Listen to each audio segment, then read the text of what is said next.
naye olwo mugole. That is also a groom. Can you imagine? Muzeeyi mugole. Muzeeyi mugole showed up.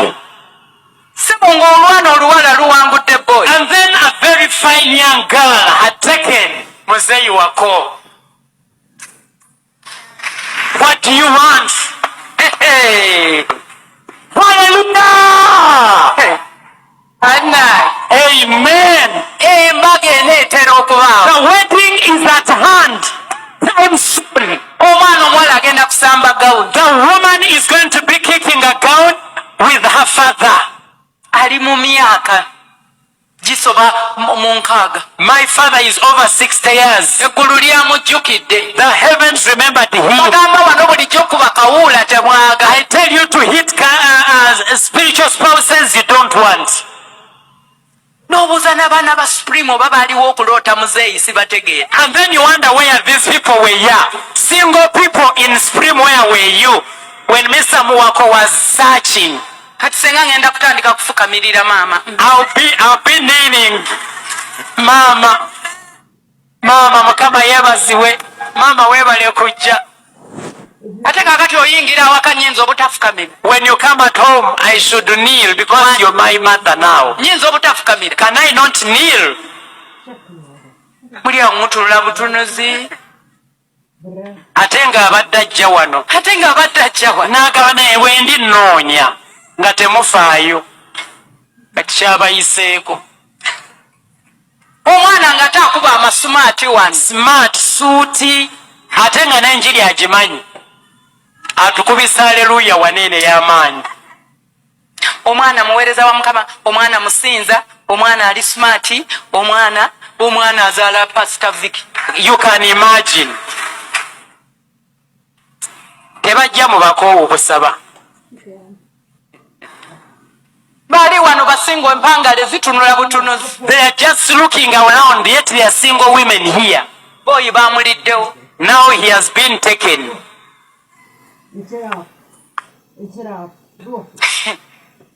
Omwana omuwala ku myaka gye agenda kusamba kadaali.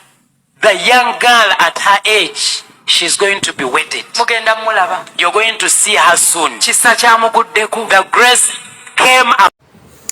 Pastor Vicky bwatyo omuzeeyi we bamututte dda ku lujja takyaliko era nga mu kaseera kano bamwanjudde era avuddeyo aba Supreme kikikyo omuzeeyi abadde ajjanga ne mukyaki abadde abeeranga mu kkanisa nga mumulaba buli kaseera n'akuba amasumaati neyeetereeza era nga mwenna mukimanyi abadde singo ani abadde takimanyi mwenna mbadde mukimanyi bulungi nti ali singo because abadde talina gwatambula naye ekyo kyokka kibalaga bulazi nti abadde tewali awondera naye omuzeeyi ne mumutunuulira butunuulize ne mumutunuulira paka we yafunye amutegula bw'atyo n'amwetwalira era nga wetwogerera embaga eri mu koona embaga yiyo eringiza tugiraba awo mu maaso awo very soon tugenda kuba tubalaga embaga ya jjajja waffe atuzalira Pastor Victoria kintu kirabo oyo mumanyi bulungi. So aba Supreme ogwo gwabasinze tugubasalidde dda muzeeyi temwamulaba mumulamwa mwamulaba muwe mutyo wuyo bamwewangulidde era eyo nga tuvuddeyo muzeeyi ono yalabikiddeko wali ekitintale ku kanisa ya Pastor Kamya yalabiseeyo n'omugole we yatambudde n'omugole we omukyala mu kaseera kano afumba ettooke era nzikiriza nkulage ekyabadde ekitintale nga jjajja atuzalira Pastor Vicky ne mukyala we omugole bakyaddeko mu kanisa eyo. Kakati abakadde bano be bazaala omusumba Vicky kirabo kintu.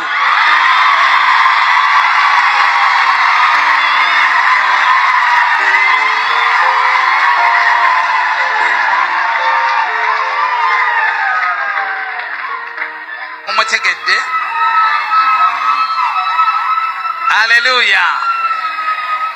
Kale bane mwe batuzalira mwana oyo akoze bulungi nnyo abawuliza MCF radio.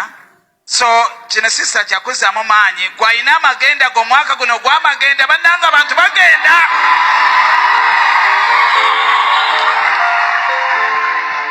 nkya nabadde ŋŋamba abantu nti bw'obanga bali weerabirwa dde omwaka guno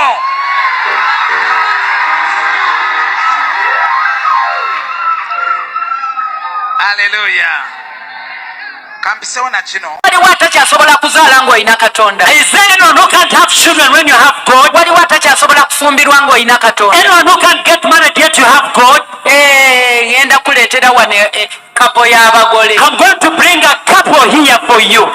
Ojja giraba. And you'll see it. Waweddemu essuubi. You who has lost hope. Mwana omuwala wa myaka nga 6 yawangudde Ruboyi. A woman of 60 years took a boy.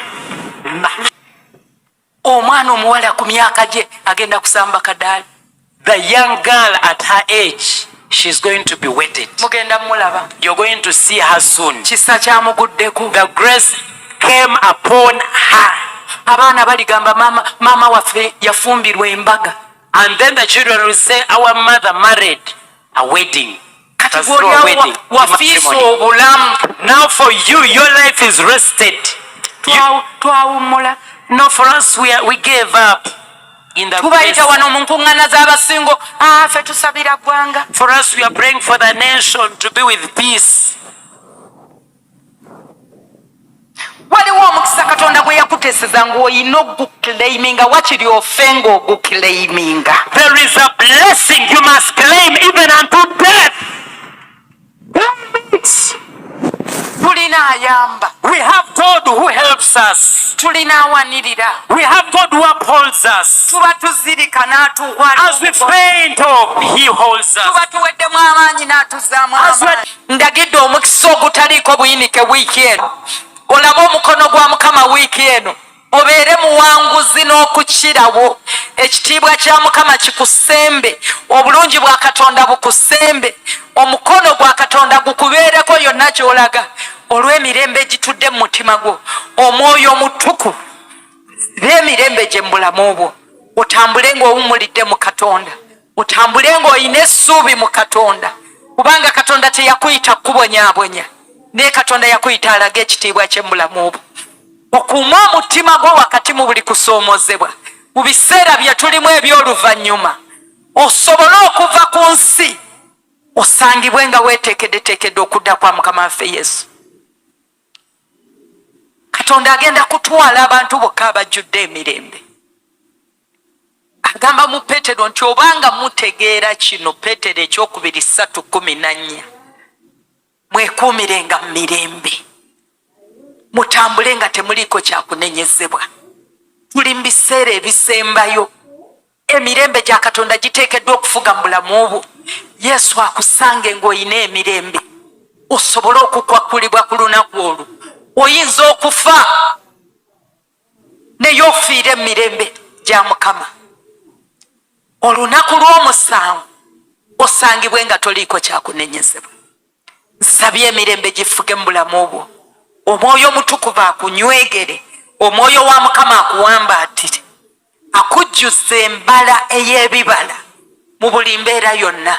Otambulire mu bibala eby'omwoyo omutukuvu. Osobole okutuukirira nga Katonda bw'atugambye. Timubeere nga abatuukirivu nga Kitaffe ali mu ggulu bw'ali omutuukirivu. Ekyo kinywezebwe ku bulamu bwo. Obeere muwanguzi n'okukirawo. Olabe omukisa gwa Katonda wiiki eno. Okole buli by'okola nga biraba omukisa. Oweereze Katonda maanyi. N'abakwetoolodde balabe obulungi bwa Mukama. Buli nnya erya Mukama waffe Yesu Kristo nsabye. Mukama akoonye omukisa. Bameka ng'oli wano ng'obadde tolokokanga. Kati ebyo byonna kansuubire mukwano gwange omulungi obirabye era n'obitegeerera jjajja bamututte.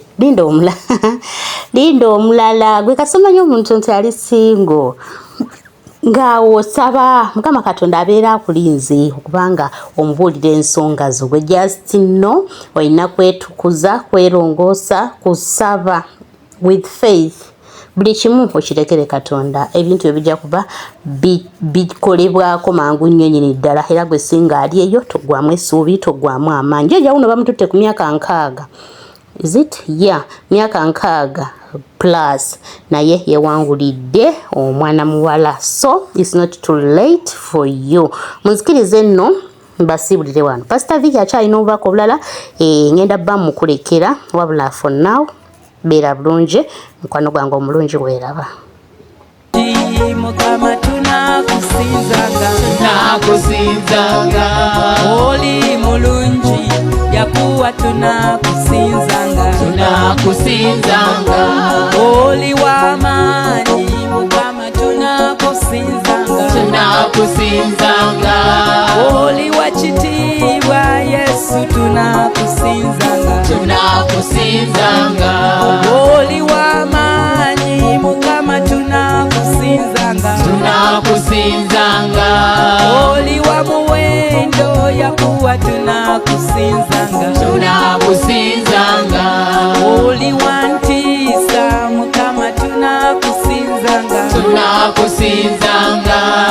oli wa muwendo yakuwa tunakusinzanga oli wa maanyi Yesu tunakusinzanga oli wa buyinza yakuwa tunakusinzanga oli wa mukwano Mukama tunakusinzanga oli wa kitiibwa yakuwa tunakusinzanga wanyiga emitima egimenyese munange tunakusinzanga osangula amaziga bakaba taata tunakusinzanga osangako yeno yamba Mukama tunakusinzanga balwadde b'emitima